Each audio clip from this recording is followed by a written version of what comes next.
Effervescence. Effervescence. Effervescence.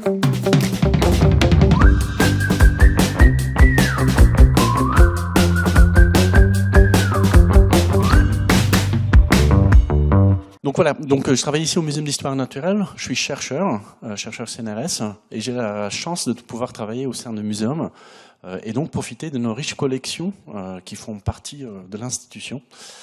Et donc je vais vous parler cet après-midi, une petite heure, sur les adaptations des organismes à ces milieux extrêmes qui sont les déserts. Je ne sais pas, est-ce qu'il y a des gens ici dans la salle qui ont déjà visité l'exposition temporaire? Il y en a plusieurs, voilà, donc presque tout le monde. Voilà. Donc je vais vous raconter des choses que vous avez peut-être déjà vues, mais l'idée c'est que vous pouvez me poser des questions aussi, et on peut aller un peu plus loin pour la compréhension du vivant, voir un petit peu voilà, quelles sont ses stratégies, comment ça marche. Voilà, je peux donner un peu plus de détails. Moi j'ai eu la chance de travailler dans des déserts un peu partout dans le monde. J'ai pu voyager pas mal. J'ai passé beaucoup de temps aux États-Unis, dans les déserts de l'Arizona par exemple, le Nouveau-Mexique, le Mexique lui-même. J'ai travaillé en Afrique du Sud, en Namibie, par exemple. J'ai travaillé aussi en Amérique du Sud, le désert d'Atacama, en Chili, au Qatar. Donc voilà, j'ai un peu d'expérience quand même sur ces animaux-là. Et mon métier, c'est vraiment d'essayer de comprendre l'évolution. Et partie de ça font les adaptations. Et donc on peut peut-être d'abord se poser la question, c'est quoi au final une adaptation? Parce que voilà, on parle d'adaptation. Mais de quoi on parle exactement? Et nous, en tant que biologistes de l'évolution, on va parler d'adaptation de n'importe quel élément d'un organisme, son comportement, sa morphologie, sa physiologie, couleur, tout ce qui lui permet de survivre et qui est le résultat de la sélection naturelle. La sélection naturelle, donc des animaux qui vivent dans un milieu. Moi, je suis un peu différent de n'importe qui ici dans la salle, hein, on est tous un peu différents. Et c'est ça la base de l'évolution. On est tous un peu différents, et ça veut dire que dans un contexte donné, si je dois courir vite, j'ai des jambes longues, je vais peut-être pouvoir m'échapper et donc survivre. Et comme les jambes longues, c'est quelque chose qui est passé de génération en génération, mes enfants vont avoir des jambes un peu plus longues que des autres, et donc on va avoir de l'évolution, de la sélection qui va induire des changements. Donc quand on parle des déserts, c'est des milieux extrêmes, et donc il y a des conditions qui font que c'est pas si facile de survivre dans ces milieux-là. Et donc on va voir que les animaux et les plantes, le vivant, a des stratégies pour permettre de survivre. Donc on va parler des super adaptés. C'est vraiment des bêtes qui sont capables de faire des choses incroyables. Pour ceux qui ont visité déjà l'expo temporaire, quand je vous montre cette image-là, et je demande à des gens, est-ce que c'est un désert? Vous allez me dire, oui, je pense. C'est typiquement l'image qu'on a quand on pense à un désert de sable. Par contre, pour ceux qui ont visité l'exposition, vous avez vu qu'il y a plein de déserts différents. Déserts de sable, mais aussi des déserts de cailloux. Il y a des déserts chauds, comme celle-ci, mais il y a aussi des déserts froids. Et là aussi, des déserts polaires, on va parler quand même de déserts, même si l'image est très différente dans ce qu'on pense au début. Et au final, c'est pas si mal de se poser la question, c'est quoi au final un désert? Pourquoi est-ce qu'on parle de ces milieux très différents, mais on va tous les appeler au final des déserts? Et je vais poser une petite question, parce que je suis sûr qu'il y a des gens qui ont été attentifs quand ils ont visité l'expo temporaire. C'est quoi les trois conditions au final, les trois éléments qui vont nous dire que c'est un désert? Qu'est-ce qui est spécifique au désert? Est-ce qu'il y a quelqu'un qui a une idée? Aridité. Donc aridité, il y avait d'autres idées, oui? Exactement, très bien. C'est une très bonne réponse. L'aridité, donc pas d'eau disponible en forme liquide. Il y a autre chose dans les déserts. Peu de plantes, mais il y en a quand même. Hein. On va en montrer quelques-uns. Il y a quoi d'autre? Température extrême. Que ce soit chaud ou froid, c'est extrême. Les températures sont extrêmes et donc les animaux doivent résister, ou les plantes aussi, à ces extrêmes de température. Il y a un troisième élément. Ouais, quand on rentre dans l'expo, on entend quelque chose. Il y a un élément sonore. Oui.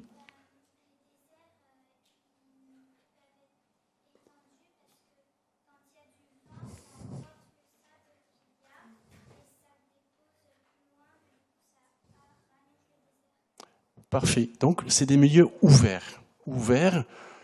Donc, un milieu ouvert, c'est difficile de se cacher parce qu'il y a peu de plantes. Il y a le vent, donc c'est difficile de communiquer. Et donc, il y a les trois éléments, quelque part, dont on va parler un petit peu. Donc, les températures extrêmes. Si je veux survivre à plus de 60-70 degrés, parfois dans certains déserts, comment je fais? C'est pas si évident. Ou à moins 40 degrés dans les déserts polaires. Ou en certains déserts où ça peut varier entre jour et nuit, de plus 40 jusqu'à moins 10. Et donc, on doit être capable de survivre. L'eau liquide, en forme liquide, elle n'est pas disponible. Évidemment, dans les déserts polaires, il y a la glace, mais on ne peut pas le boire. Et donc là aussi, il y a des contraintes, des limites, et les organismes doivent faire face à ça. Et ce sont des espaces ouverts. Vraiment, il y a un étendu qui pose des contraintes, des difficultés. Difficultés pour échapper à un prédateur. Je suis une petite souris, je suis tout seul, il y a un oiseau qui arrive. Comment je fais pour m'échapper, au final? Pas si évident que ça. Voilà. Quand on va regarder les déserts, donc il y a une petite carte ici du monde avec les déserts indiqués, les déserts polaires dans le nord et dans le sud, hein, arctique et antarctique, et aussi les déserts chauds, plutôt en couleur rouge, et indiquer un peu aussi combien d'eau il y a disponible. Vous voyez, il y a de la différence. Certains déserts on appelle très arides, il y a très peu de précipitations, très peu de pluie, d'autres un peu moins. Voilà. Et donc il y a les déserts dans l'Amérique du Nord. Donc, hop, ici, voilà. On a ici Amérique du Sud, plein de déserts, un tout petit peu là. Évidemment le Sahara, qu'on connaît très bien, avec ses étendues de sable, mais pas que. Hein. Il y a beaucoup du Sahara qui n'est pas de sable du tout. Ici, la Kalahari, Afrique du Sud, le désert du Namib, on va le remontrer plus tard. L'Arabie, ici les déserts centrales qui existent, et les grands déserts d'Australie. Et, vous ne le savez peut-être pas, mais il y a un peu de désert aussi en Europe. Des milieux qu'on peut classifier quand même comme désertiques. Et donc, au final, 30% de la surface émergée de la Terre peut être considérée comme un désert. Donc, c'est non négligeable. Donc, c'est une grande superficie, au final, sur laquelle il y a quand même de la vie. De la vie et des animaux qui doivent résister à ces conditions de vie. On va parler d'abord un peu de température. Quelles sont les stratégies des animaux ? Et imaginons un petit animal comme ça, un petit rongeur qui vit dans les déserts des États-Unis, par exemple, celui-ci, spécifiquement. Comment est-ce qu'il va faire pour survivre la journée quand il fait quand même facilement 50-60 degrés? J'ai pu travailler là-bas, et quand je me balade en journée, moi j'ai très chaud. Mais j'ai un peu d'eau avec moi, et voilà, je regarde, je cherche les animaux, mais je ne trouve pas grand-chose. Parce que, qu'est-ce que les animaux de petite taille vont faire? Première stratégie, se cacher. On va éviter quelque part les grandes températures. Ça, on peut faire un petit terrier. On va rentrer dans le terrier. Dans le terrier, il fait humide et moins chaud. Ça, c'est bien parce qu'on va échapper à deux conditions, extrême de température et cette aridité, ce manque en eau qui est disponible. Et donc, c'est une stratégie qu'on va voir chez plein d'animaux qui sont de petite taille. Ils vont éviter la chaleur, s'ils peuvent. Il y en a qui vont aller dans le sable, on va voir les nageurs de sable, on va en revenir là-dessus. Il y en a qui vont faire des terriers. Et au final, il y a beaucoup de vie dans le désert, mais elle va sortir plutôt quand les conditions sont un peu plus propices, plus favorables. Tombée de la nuit, tout d'un coup, on entend tous les bruits du désert, tous les animaux qui vont sortir. Et en journée, il y a surtout les traces qui restent de ces animaux qui sont actifs plutôt la nuit. Un autre animal ici, ça aussi, c'est des déserts des Amériques, Amérique du Nord, ce qu'on appelle un jackrabbit en anglais. Et lui, il y a une autre stratégie pour faire face à la température. Il a quoi? On le voit tout de suite, de très grandes oreilles. très grandes oreilles. Mais dans les oreilles, on voit quelque chose de très particulier. Moi, j'ai des grandes oreilles aussi, mais j'ai pas autant de veines dans mes oreilles. Parce que le sang qui va circuler là, il va permettre de faire deux choses. Il va amener du sang chaud vers les oreilles. Il y a de l'eau qui va évaporer. Donc l'évaporation, c'est un processus physique. L'eau va devenir de liquide à gazeuse et ça va prendre de l'énergie. L'énergie qui va refroidir le sang qui est dans les oreilles. Et avec les grandes oreilles, il va pouvoir refroidir son sang, le sang qui va retourner dans le corps de l'animal, en premier lieu vers le cerveau, parce que notre cerveau, le cerveau de tous les mammifères, est extrêmement sensible à la température. Et donc on va refroidir le cerveau pour pouvoir survivre. Et donc on va voir qu'il y a plein d'animaux dans les déserts chauds, des mammifères surtout, qui ont des grandes oreilles. C'est un moyen de se refroidir. Évidemment, les oreilles font autre chose. Donc il faut jouer aussi un rôle pour écouter dans ces espaces ouverts qui sont les déserts. Donc il y a une double fonction, quelque part, de ces grandes oreilles. Mais ça permet quand même de se refroidir. Et voilà un autre exemple, un petit fennec d'un désert en Afrique du Nord. De nouveau, il a des très grandes oreilles qui lui permettent aussi de perdre la chaleur, mais aussi être attentif au bruit du désert. Lui, c'est plutôt pour trouver ses petits proies. Il va chasser des petits insectes, des araignées, des scorpions, des petits lézards. Il va utiliser ses oreilles pour les retrouver. Après, il y en a d'autres, comme ces petits fourmis argentées. Elles ne vont pas essayer de se refroidir, elles vont simplement résister à la chaleur. Et c'est une des rares espèces, cette fourmi argentée, qui peut sortir de la journée avec des températures extérieures qui peuvent monter jusqu'à 60 voire 70 degrés. Même pour nous, c'est extrême, on n'arrive pas à résister plus de 10-20 minutes dans ces températures-là sans se refroidir.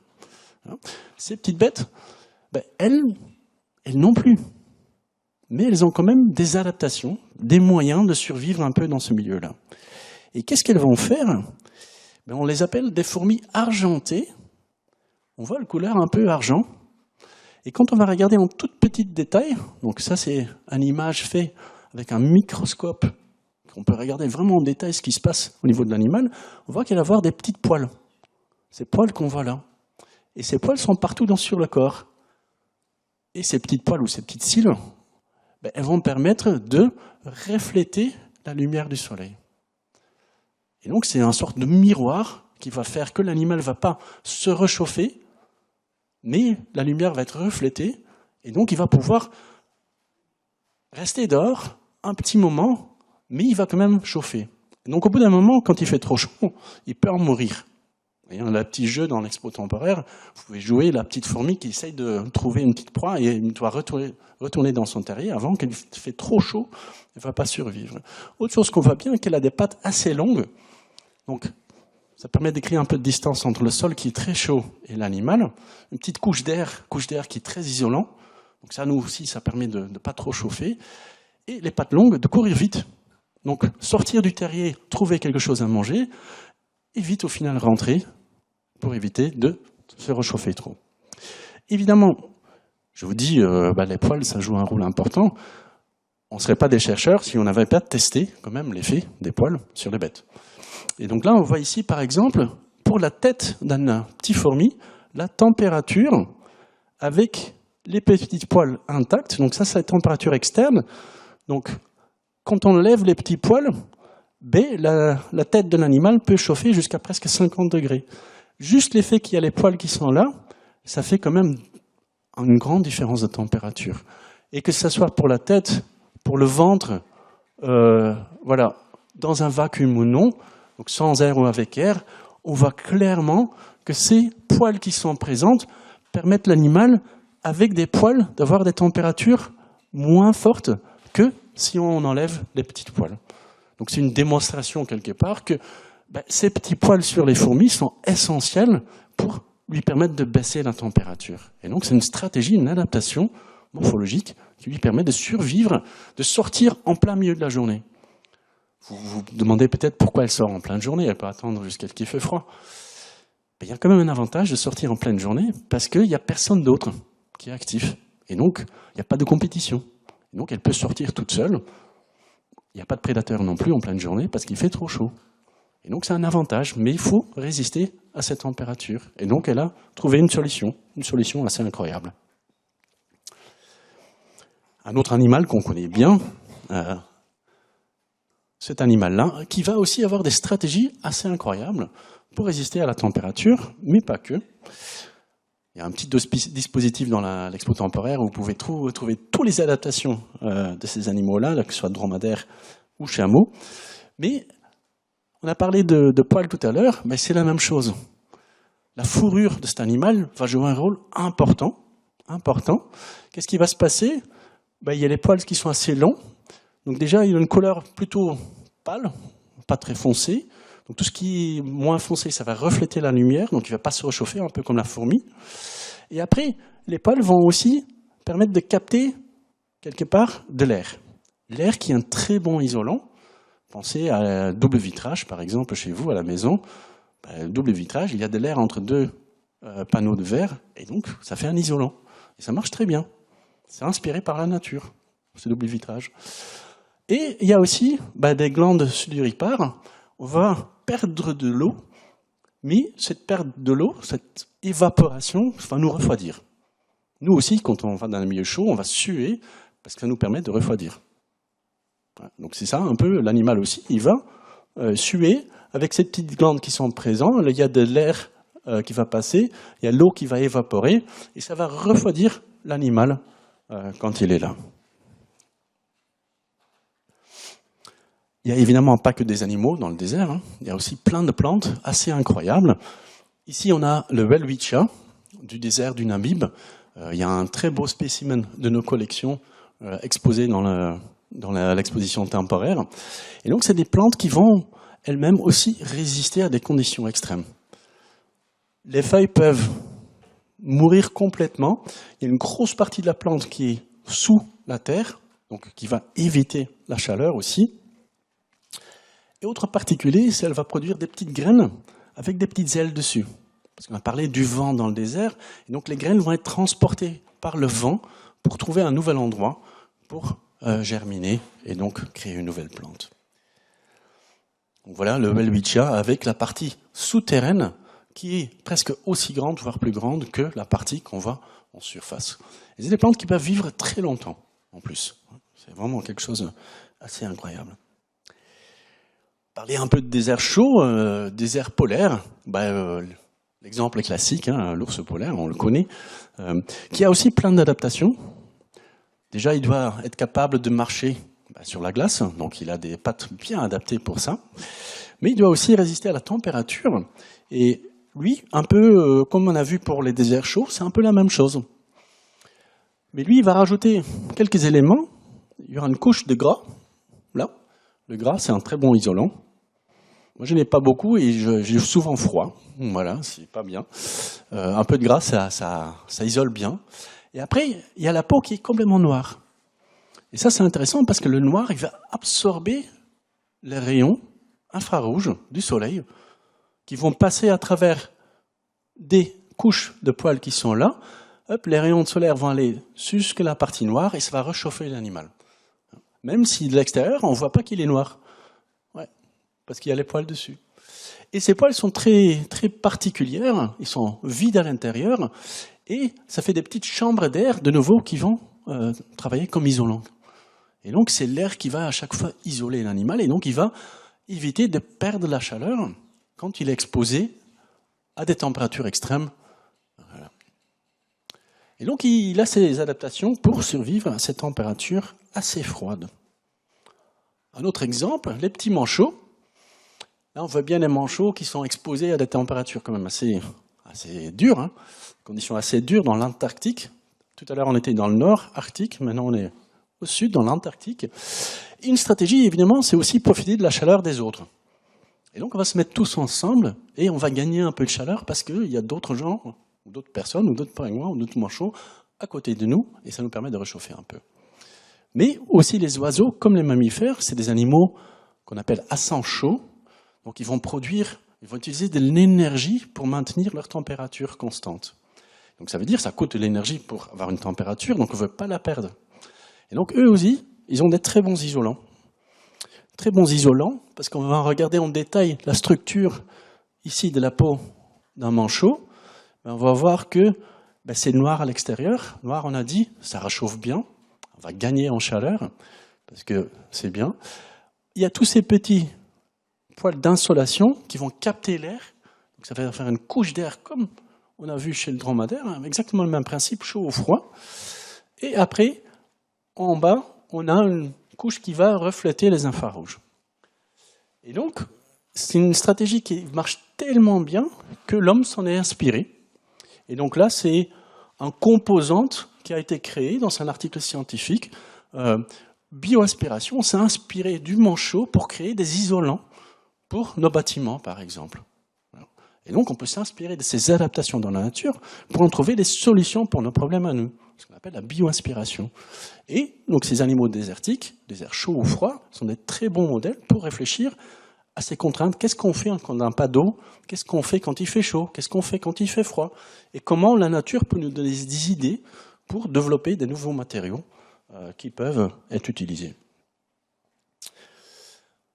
L'autre chose qu'on a parlé de désert, c'est manque en eau. Il n'y a pas beaucoup d'eau liquide disponible dans les déserts. Et comment les plantes et les animaux font pour résister et trouver de l'eau? La première chose qu'on peut faire, c'est d'éviter de perdre l'eau qu'on a. Un très bon exemple, c'est ici notre ami, le dromadaire, avec son nez un peu particulier. Il y a un chercheur aux États-Unis qui s'appelait Knut Schmidt-Nielsen qui a fait énormément de travaux sur le nez du chameau. Il a eu des prix scientifiques pour ces travaux-là. Parce que qu'est-ce qu'il a vu? C'est que ce nez, c'est une sorte d'air conditionné. C'est un système d'air conditionné. Ça marche comment? Déjà, on va voir quand l'animal va inspirer l'air, l'air qu'il va inspirer est très chaud. Voilà. C'est de l'air chaud. Ici, ça, c'est une image avec une caméra qui va voir la chaleur. Et quand il fait rouge, ça veut dire chaud. Donc là, on voit que dans le nez du dromadaire, par exemple ici, c'est de l'air chaud qui rentre. L'air chaud, et dans le nez, ici, il y a des structures avec des surfaces d'évaporation. Évaporation, on a dit l'air chaud qui rentre, ici des molécules d'eau, ils vont aller dans l'air, on va évaporer, donc on va refroidir. Donc à l'inspiration, il va refroidir son sang qui va directement aller au cerveau en premier, pour refroidir le cerveau, parce que sans cerveau, c'est un peu difficile. Et après, le sang, il va circuler, l'air aussi, il va aller dans les poumons. Et ce qui est assez magique, quand l'air va ressortir, il est refroidi. Il est plus froid. Là, on va voir que ici, c'est rouge, et là, quand l'air il sort, il est refroidi. Et comme l'air qui sort, il est froid, ça va faire condenser l'humidité qui est dans l'air qui sort de ses poumons. Donc, il va récupérer de l'eau quand l'air sort, parce que l'air est froid à ce moment-là. Donc, inspiration, air chaud, évaporation, refroidissement. L'air qui retourne, elle est froide, parce qu'il a refroidi son corps. Et là, ça va condenser, on récupère de l'eau. Et donc, c'est un système, c'est une machine qui permet de se refroidir et en même temps, ne pas perdre de l'eau. Donc, c'est vraiment quelque chose d'incroyable que nous, on n'est quasiment pas capable. Donc, de nouveau, il y a des chercheurs, des ingénieurs qui ont essayé de créer des systèmes pour faire ça exactement. Une sorte de clim qui nous donne de l'eau en même temps. Voilà. Donc c'est une super adaptation de ces animaux-là. Et donc évidemment, dans l'expo temporaire, on voit le saïga qui a aussi ce nez très particulier. Et tous les ongulés, au final, ils ont ce système de refroidissement et qui va directement dans le cerveau. Et donc c'est pour ça qu'on va voir dans les savanes que ces animaux-là, au final, ils sont de grande taille, ils résistent à ces extrêmes de température parce qu'ils ont des systèmes de refroidissement, des clims, toutes seules dans leur nez. Donc ça serait assez chouette, au final. Les petites plantes, là, c'est les petites plantes cailloux, les lithops, quand on parle. C'est des plantes, mais ça ne ressemble pas trop à des plantes. Mais quand même, c'est des plantes, ils ont besoin du soleil pour créer leur sucre qu'ils vont utiliser pour grandir hein, comme nous. Et donc il y a des petites fenêtres dans ces plantes qui ressemblent à des cailloux, c'est pour ça qu'on l'appelle des lithops, ces plantes cailloux. Ces petites fenêtres qui vont permettre de capter le soleil. Mais la plupart de la plante, au final, quand on va regarder, de nouveau, la partie verte, ben, elle est sous le sol. On ne la voit pas trop. Parce que là, ça va être plutôt couleur grise, faible, pour refléter la lumière du soleil. On va capter un peu de soleil pour produire nos sucres. Et toute la photosynthèse, les feuilles qu'on voit qui sont vertes, c'est eux qui vont convertir la lumière du soleil dans des énergies, des sucres qu'on peut utiliser. Ben, toute la partie photosynthétique, elle est sous la surface. Elle n'est pas exposée au soleil. Donc il va se cacher quelque part sous le sable et pouvoir quand même faire la photosynthèse grâce à une petite fenêtre qui se trouve là-haut dans la plante. On a parlé d'eau. Certains déserts sont très particuliers. Donc là, ici, c'est une photo du désert du Namib. Désert du Namib, côté ouest, Afrique du Sud. Donc ça, c'est l'Afrique du Sud. Là, ça va remonter. Mozambique est là. Afrique du Sud est là. Et ça, c'est le Namib. Le désert du Namib est très particulier parce qu'il y a un courant d'eau qui passe le long de la côte. C'est le courant de Benguelen. Et c'est de l'eau froide qui vient d'Antarctique, donc l'eau froide, qui remonte le long de la côte de l'Afrique. Ça veut dire que l'eau froide va rencontrer un désert, un continent très chaud. Donc ça va faire que ça va évaporer. Et le matin, on va voir la brume sur les dunes de sable. Et évidemment, ça ne serait pas la nature si les animaux n'ont pas profité de cette brume pour capter de l'eau. Parce que, même s'il y a de la brume, il ne pleut pas. Il ne pleut pas dans ce désert, comme dans la plupart des déserts. Mais qu'est-ce que les animaux vont faire? Ben, ils vont capter la moindre goutte d'eau. Et donc, il y a les petites ténébrions du désert, qu'on voit ici, qui vont se poser face à l'avant, au vent, et ils ont des petites pointes, ici sur les élitaires, petites pointes qui sont dessinées là, qui vont permettre de condenser l'eau. L'eau qui est présente dans l'air, elle a besoin de petites structures pour pouvoir devenir liquide. Et ces animaux-là, ils ont bien lu leur bouquin de physique, et ils ont mis des petites pointes sur la carapace, et donc ça fait condenser l'eau, l'eau qui va condenser, et ça va couler automatiquement vers la bouche de l'animal. Et donc il va pouvoir boire l'eau de la brume, que nous on ne peut pas faire par exemple. Et de nouveau, il y a plein d'études bio-inspirées, on essaye de recréer la même chose pour capter cette eau, parce qu'il ne faut pas oublier, l'eau, ça va devenir une denrée rare bientôt, même chez nous. D'ici 30 ans, 40 ans, l'eau, ça va devenir de plus en plus difficile pour en avoir. Et donc, on va s'inspirer de ces animaux-là pour voir comment est-ce qu'on peut capter peut-être l'eau de l'air. Et voilà, qu'est-ce qu'on peut faire? Donc, il y a plein de chercheurs qui travaillent dessus. Voilà, ici, quelques exemples des petits picots qui sont présents ici sur la carapace et qui permettent de condenser l'eau qui est présente dans l'air chez ces petites bêtes. Il y a un autre qui fait ça pas si mal. Ça, c'est le diable cornu des États-Unis, d'Australie, des aires centrales d'Australie. Et lui, comme les petits coléoptères, il a des picots, et les picots permettent aussi de condenser un peu d'eau. Mais les chercheurs ont mesuré, c'est pas assez pour boire. Donc il peut faire un peu la même chose que le ténébrion, mais c'est pas assez pour boire. Par contre, lui, il peut faire quelque chose aussi incroyable. Ici, on a la peau du lézard, le haut du corps. Et il y a des chercheurs qui ont mis un peu d'encre là-dessus. Et on voit que quand on met un peu d'encre sur la peau, sur le côté, sur le dos de l'animal, ça va s'étendre un peu partout. Toute seule, on met une goutte là, et tout d'un coup, on voit que tout est colorié. Et ça, c'est le ventre de l'animal. Même chose, on met un peu d'encre dessus, on voit que ça va devenir colorié très rapidement. Et donc, une goutte de liquide qu'on va mettre sur l'animal va se disperser un peu partout. Donc là, on voit, quand on va regarder la peau, qu'il y a des petits canaux, ici, qui sont très petits. Donc ça, c'est 1/10 de millimètre. Et là, le diamètre de ça, c'est 1/2 d'un 10e de millimètre. Donc c'est vraiment très petit. Et donc ça fait un phénomène physique qu'on appelle la capillarité. Quand on a des petits canaux, ça va automatiquement aspirer l'eau. Et ça, c'est intéressant parce que ça veut dire que le Moloch, quand il a ses pieds dans le sable mouillé, il va automatiquement faire remonter l'eau à travers de sa peau jusqu'à sa tête et il va pouvoir boire juste en mettant ses pieds dans le sable mouillé. Parce que dans le désert central en Australie, quand il pleut, l'eau part tout de suite dans le sable. Il n'y a pas de flaque d'eau qui reste. Et donc lui, il a trouvé l'astuce, il met ses pieds dans le sable mouillé et l'eau va remonter toute seule jusqu'à sa bouche. Et on va voir un animal qui est debout, en train de boire. Voilà. Donc, ça lui permet vraiment de survivre dans ces milieux-là, même s'il ne peut pas capter, boire de l'eau dans des flaques d'eau directement. Et de nouveau, c'est un bon modèle de bio-inspiration, et donc il y a des gens qui travaillent dessus pour comprendre comment ça marche. Une autre stratégie du désert, évidemment, c'est aussi de vivre quand on peut. Parfois, si vous me mettez là et vous me laissez 4 mois là-bas, bon, je ne vais pas être très content. Et cette plante qui nous semble complètement morte, ben, au final, elle n'est pas morte. Elle va juste être verte quand elle peut, quand il y a du pluie présent. Ce n'est pas que les plantes. Hein. Ici, on a de nouveau les déserts des États-Unis. Ça, c'est l'Arizona, pas loin de Tucson, c'est la grande ville derrière. Il y a un petit crapaud dans le désert. Et ce crapaud, il va passer 6 mois, 9 mois, enterré. Enterré, 30 cm, 40 cm.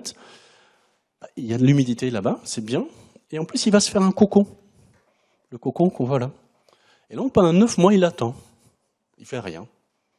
Il ne dépense pas d'énergie, parce que c'est, pas comme les mammifères, pas comme les oiseaux, c'est ce qu'on appelle un ectotherme.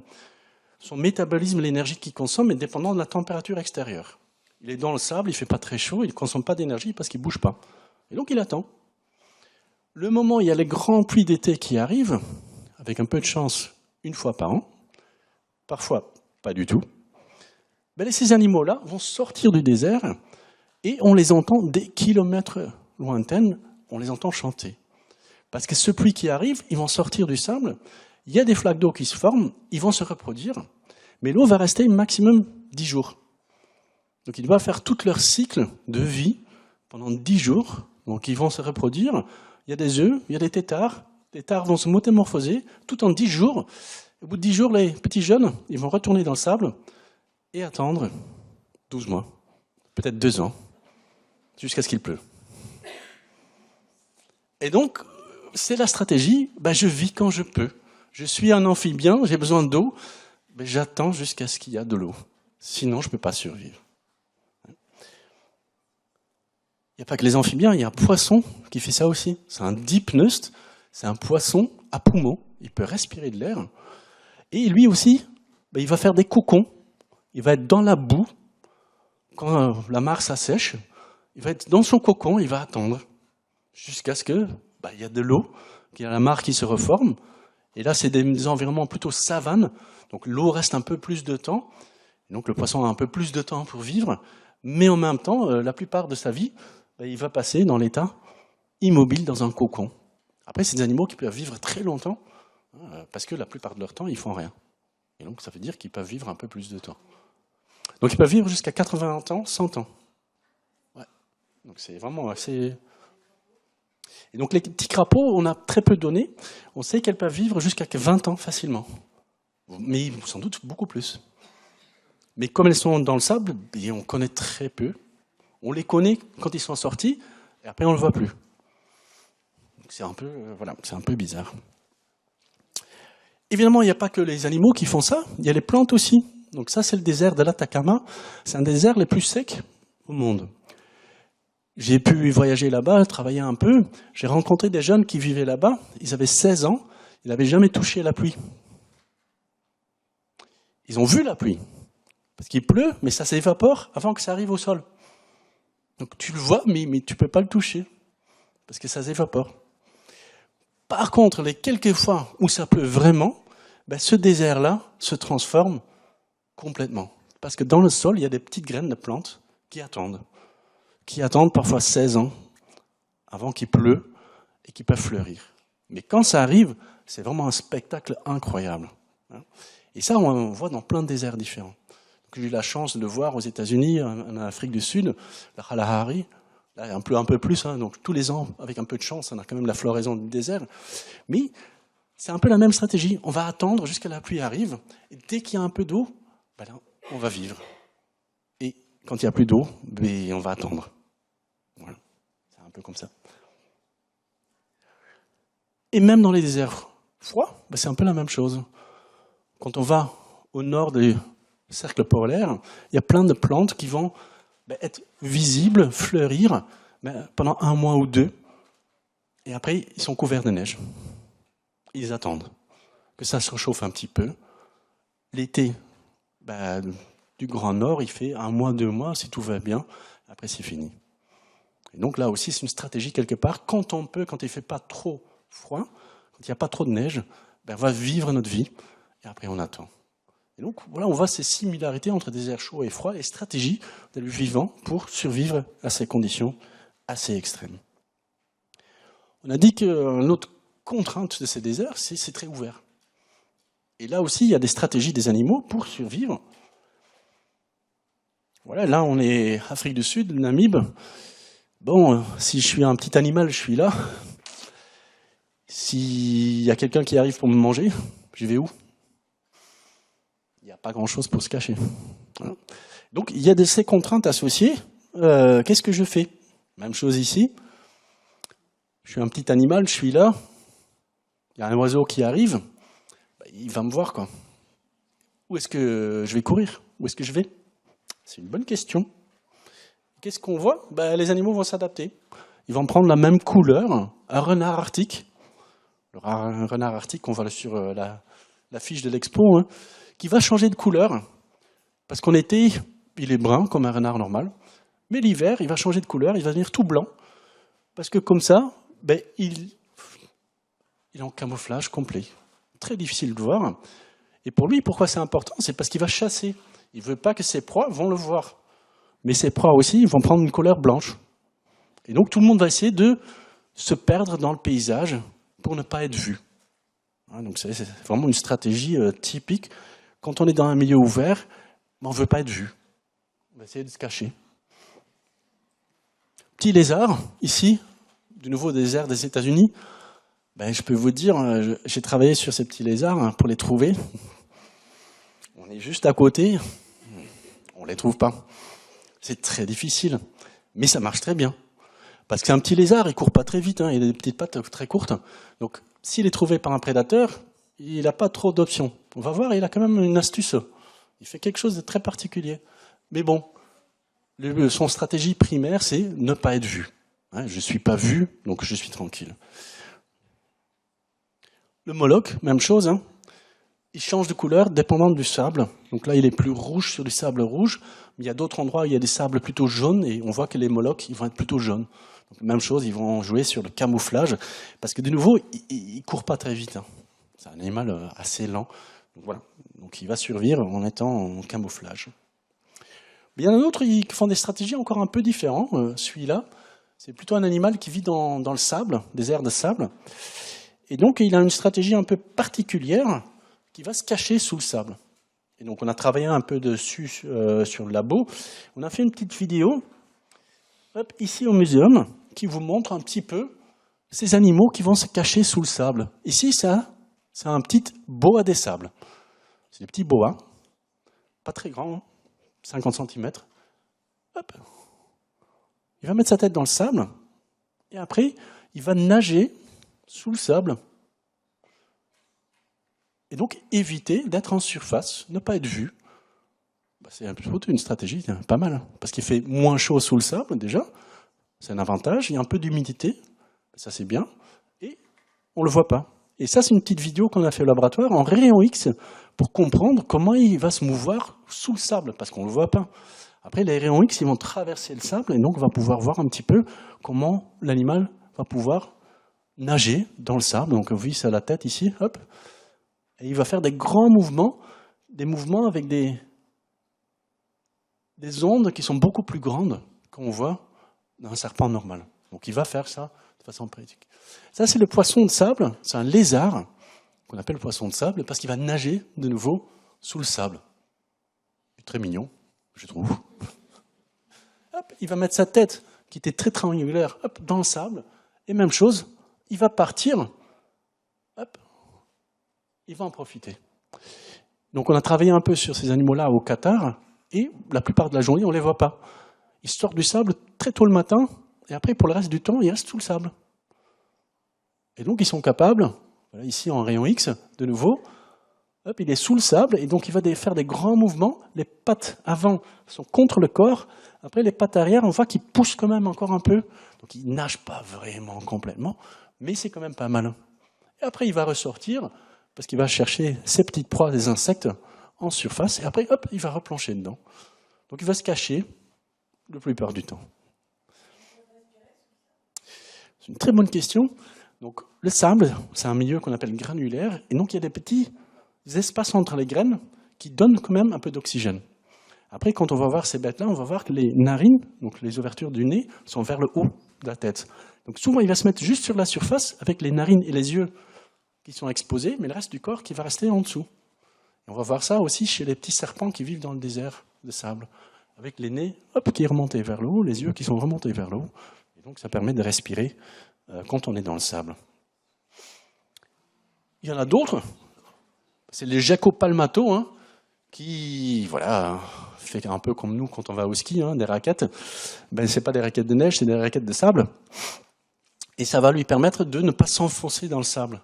Parce que ceux qui ont déjà couru sur la plage, ben, ça prend de l'énergie quand on s'enfonce à chaque fois dans le sable. Et donc, on va essayer de rester en surface. Donc, ne pas s'enfoncer dans ce milieu-là, parce que ça coûte beaucoup d'énergie, sinon, pour se déplacer. Et donc, le petit gecko-palmato d'Afrique du Sud, de Namib. Il y a un autre qui fait un peu plus ou moins la même chose, celui-là, aussi du désert du Namib. Désert du Namib, il y a plein de bêtes intéressantes. Et lui, il a des petites franges sur ses pieds qui lui permettent aussi de rester sur le sable. Là, on voit bien, hein, avec ces petits écailles sur le côté qui font aussi un peu raquette. Voilà. Donc il reste en surface, il ne va pas s'enfoncer quand il court, parce que lui, il court très vite. Pas facile à capturer, je peux vous dire. Et il fait autre chose un peu marrant, c'est que quand il fait trop chaud dans le désert, hop, il va faire sa petite danse et soulever ses pattes de temps en temps parce qu'il fait vraiment trop chaud au niveau de la surface. Donc il y a une très belle vidéo aussi dans l'Expo Temporaire, je vous invite à regarder cette vidéo où on voit bien la petite danse de cet animal-là. Milieu ouvert, ça veut dire aussi parfois j'ai besoin de me défendre. Et il y a une petite vidéo en bas aussi qui s'appelle « Même pas peur ». Et on va commencer avec une petite grenouille. Elle est grande comme ça. Elle vit dans le désert en Afrique du Sud, Namib. Et quand on la sort du sable, ben, elle est assez marrante. On va hop, mettre la vidéo et vous allez voir qu'elle n'a pas du tout peur. Donc là... Elle se gonfle, elle se fait grand, et elle n'est pas contente.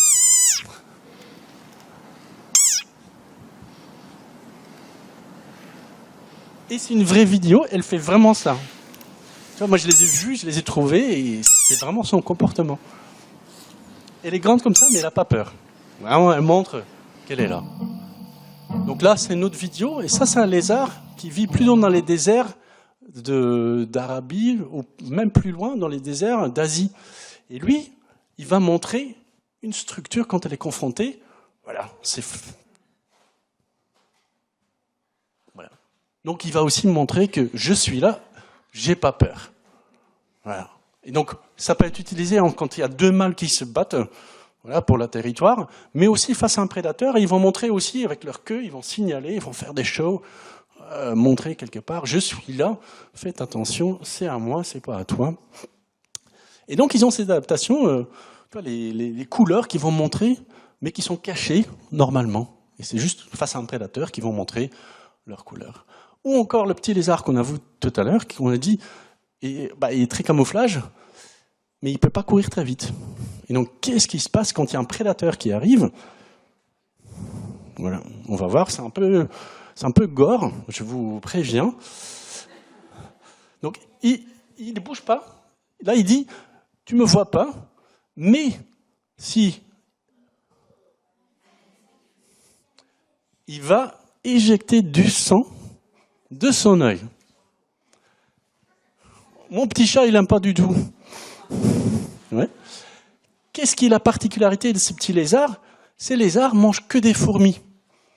Et le sang de ce lézard, il a un goût horrible. Et donc, quand il va projeter ce sang de son œil, ben, ça a un goût vraiment horrible. Et donc, le prédateur, il va se barrer. Et ça ne fait rien à l'animal.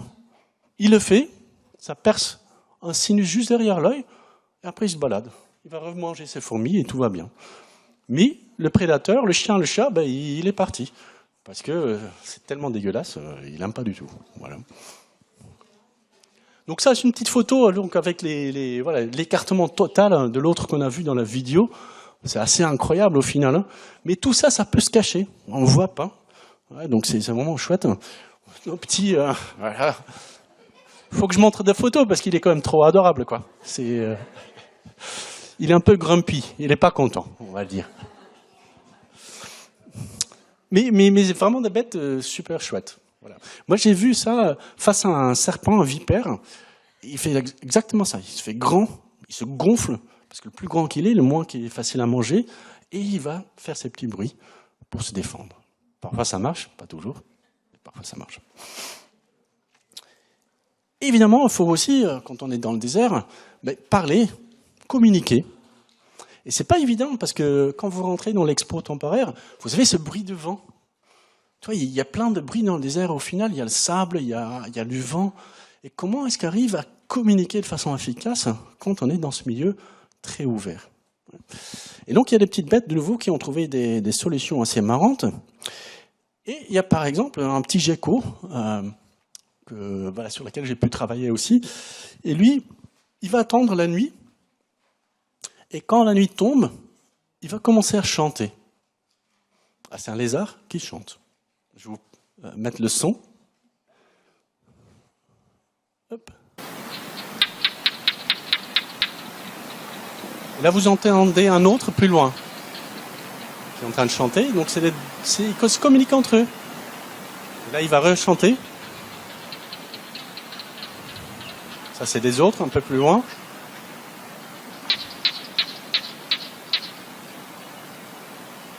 Et après, il y a un autre qui va répondre. Et quand on se balade dans le désert, en Afrique du Sud, on va entendre voilà, les animaux qui chantent la nuit.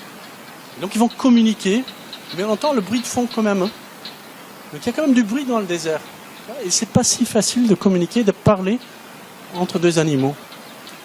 Et donc il y a évidemment d'autres stratégies, hein, les animaux. Par exemple, on a ces petites bêtes-là. C'est marrant, hein, comme bestiole. C'est une sorte de rat-taupe. C'est pas une rat-taupe nue, c'est un rat-taupe avec des poils. Et celui-là, les yeux sont sous la fourrure, sous la peau. Il voit rien. Il est aveugle. Il vit dans les milieux des déserts. Il doit quand même communiquer avec d'autres rat-taupes. Qu'est-ce qu'il fait, lui? Qu'il veut communiquer. Il va prendre sa tête, qui est complètement plate, et faire ça dans les tunnels. Et donc, il va faire des vibrations dans le sol qui peuvent être entendues facilement par d'autres rat-taupes qui sont dans une autre colonie un peu plus loin. Parce que dans le désert, comme il y a beaucoup de bruit en surface, on va utiliser le sol pour communiquer. Et c'est aussi les éléphants qui font ça. Je ne sais pas si vous savez, les éléphants vont produire de l'infrason avec des ondes très très longues, très lentes. Ils vont pouvoir communiquer à des distances de plusieurs kilomètres à travers les vibrations du sol. Et donc le sol, c'est un très bon milieu pour pouvoir parler entre des animaux dans un milieu qui est très ouvert et où le son, sinon, passe très mal au final. Et donc, de nouveau, il y a des chercheurs qui ont regardé ça. Et dans l'expo temporaire, il y a un petit dispositif où vous pouvez appuyer et vous allez voir les vibrations du sol d'un petit rongeur qui vit dans le désert. Et donc, on peut les enregistrer. Et donc là, par exemple, vous avez des femelles et des mâles. Et on voit que les sons des femelles et des mâles ne sont pas les mêmes. Donc ils ont leur signature acoustique, leur chant, c'est ça qu'ils font, hein, qui est spécifique pour un mâle ou une femelle. Et donc ils peuvent communiquer, ils peuvent savoir, est-ce qu'il y a un autre mâle à côté de moi, un peu plus loin, ou est-ce que c'est une femelle? Ça peut être intéressant. Oui, ou pour dire, moi je suis là, il y a un autre mâle, tu restes là. Ça, c'est à moi. Donc ils vont communiquer, dire quelque chose sur le territoire. On pense même qu'ils vont communiquer pour dire ben, il y a des choses à manger là et pas là, comme les abeilles qui dansent. Il ne faut pas oublier, ils communiquent la source de nourriture. Et donc ils vont utiliser d'autres moyens pour communiquer, pour transmettre de l'information, juste en tapant sur le terrier. Voilà. C'était un peu ce que je voulais dire sur ces adaptations de ces animaux. Évidemment, vous allez visiter l'expo. Hein. Il y a un petit bouquin qu'on a fait aussi avec les autres commissaires scientifiques. Voilà, on a parlé un peu de ces adaptations. Voilà, il y a d'autres choses qu'on peut regarder. Il y a plein d'animations ce week-end. Et là, on a encore un peu de temps pour des questions. Voilà, s'il y a des gens qui ont des questions, n'hésitez pas, vous me posez des questions sur ces adaptations des animaux dans ces milieux extrêmes qui sont les déserts. C'est à vous maintenant.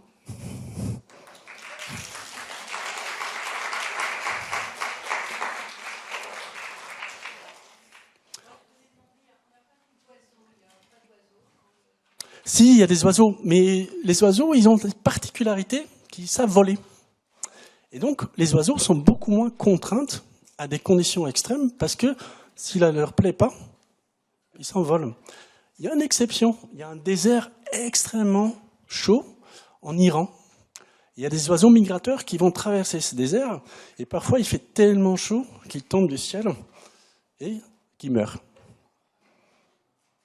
Et tous les autres bêtes qui vivent dans ce désert profitent de cette ressource des oiseaux morts pour survivre. C'est un cas extrême. Mais la plupart du temps, les oiseaux, ils ont cet avantage qu'ils peuvent bouger.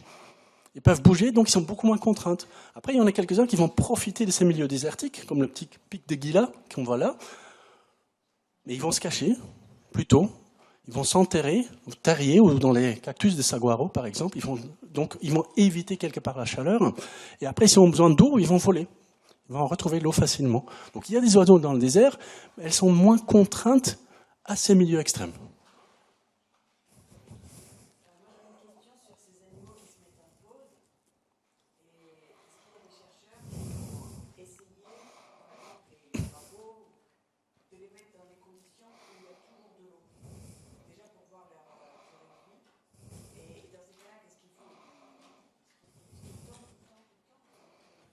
C'est une très bonne question. Donc, il y a des chercheurs qui ont travaillé surtout, parce que c'est assez incroyable, ils ne bougent pas pendant 9 mois, la pluie, elle tombe, ils sont capables de bouger.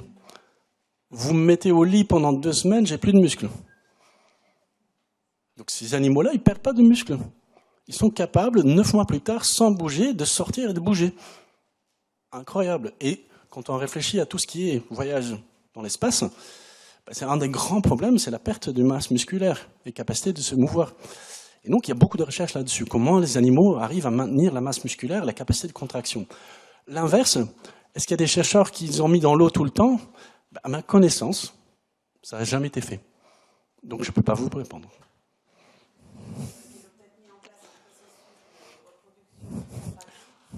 Oui. Mais évidemment, si on les donne de l'eau, accès à l'eau tout le temps, ça va complètement perturber les cycles naturels. Et donc ces animaux-là, ils vont avoir une durée de vie beaucoup plus courte. C'est la prédiction que je fais à partir de ce qu'on connaît, parce que la reproduction, ça coûte beaucoup d'énergie. Et donc s'il y a de l'eau disponible, on va se reproduire. Pour ces bêtes-là, c'est un peu le déclencheur direct. Et donc ça veut dire que on dépense plus d'énergie, et donc ça va impacter la durée de vie de l'animal.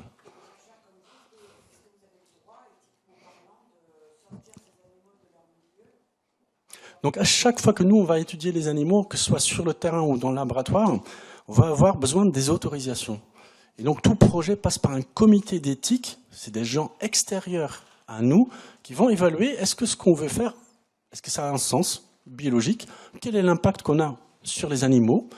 On doit aussi déposer des permis de recherche pour demander est-ce que si on va sur le terrain, est-ce qu'on va impacter le milieu, le contexte écologique. Donc on est contraint par, et c'est bien, par toutes ces autorisations qu'on a besoin avant qu'on puisse faire quoi que ce soit. Donc ça, c'est effectivement... Oui.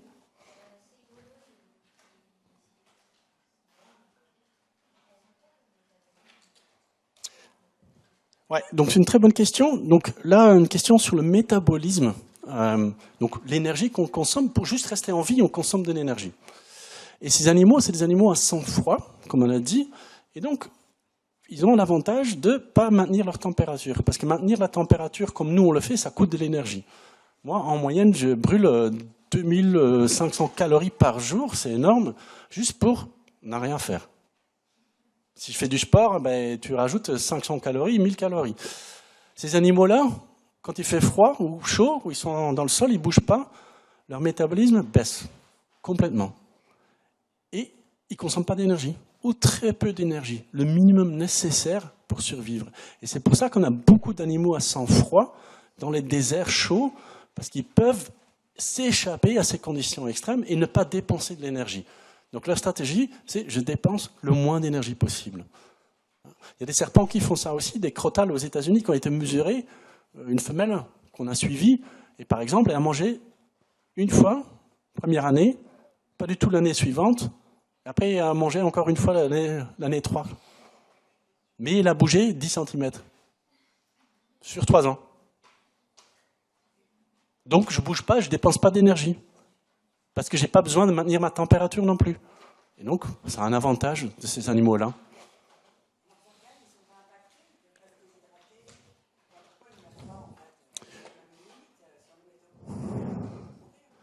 Il y a des limites, évidemment. Mais il y a même des grenouilles qui peuvent congeler l'hiver. Dans le nord du Canada, il y a des animaux qui vont produire un antigel et qui sont dans un état congelé l'hiver. Donc, il y a le sang qui ne coule plus, le cœur ne bat plus. Ils sont dans un état de dormance absolue, et dès que ça réchauffe, ils revivent.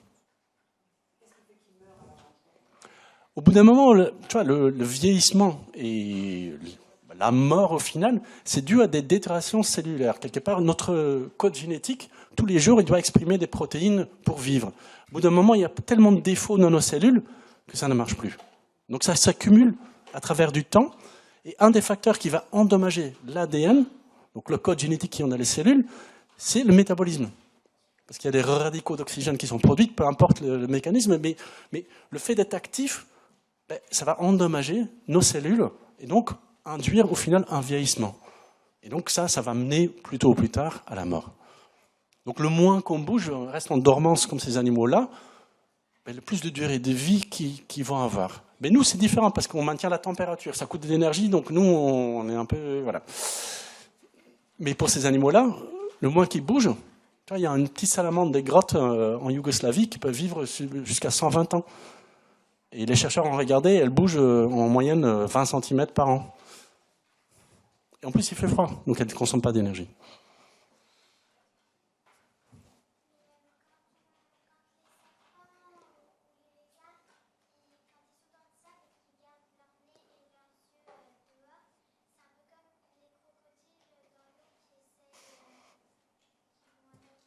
Très, très, très bien.